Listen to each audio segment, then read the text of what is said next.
Hello, I hope you guys are doing okay. Per usual, that seems to be like my go-to saying up top, but I do mean it. That's why I keep saying it.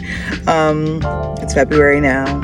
It's Friday when I'm recording this. There's so much going on, more every moment. But I hope you're staying grounded, doing what you can for yourselves and other people.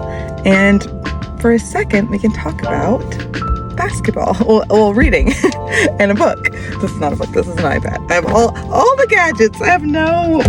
Maybe I should start buying the books up top, I think I have like a weird fear of commitment of like, oh my gosh, even though I've been in school, like I'm now done with school, but I've been in school forever, and I should not be afraid of the weight of a 300-page book.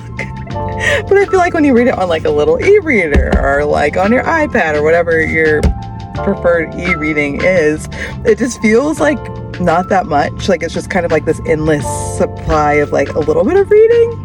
You know what I mean? Like this? Oh, no, it's not up now. This is Instapaper where you can read articles. Anyway, oh gosh, we're getting distracted again.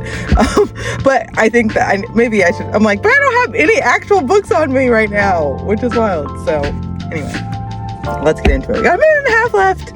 So I'm still reading Anifa Durkheim's There's Always This Year, which is really gorgeous. And I'm just going to read a quick quote from it real quick. So it says, I don't remember when my first crush was, but I remember the first real crush I had, which means the first crush that sped me toward the cliff of all things irrational.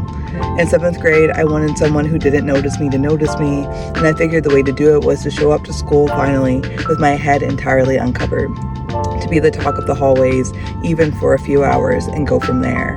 So many of my childhood impulses relied on the logic of taking to the air and then figuring out a plan on the way down. This plan, of course, involved coming to school with a fresh haircut, one that I would be the architect of. I would be the only one to be under the hood of my romantic destiny, I thought. And so then he goes and tries to cut his hair, but he doesn't know how to cut hair, so then he does a terrible job and has to be bald. But I really specifically like the line, among the whole story, so many of my childhood impulses relied on the logic of taking to the air and then figuring out a plan on the way down. I think that's so true in terms of taking chances, being brave, like not knowing how something's going to turn out, but like putting yourself out there, because that's how we move forward, right? Is doing things that aren't the same things we've always done, and I think the boldness of that, of taking a leap and then figuring out on the way down, is something that I could definitely learn from and do more. And maybe you can too. Okay, we got 10 seconds. I gotta go. I'll see you next week. We're going to talk about more culture stuff. I won't get into the specifics now. Bye.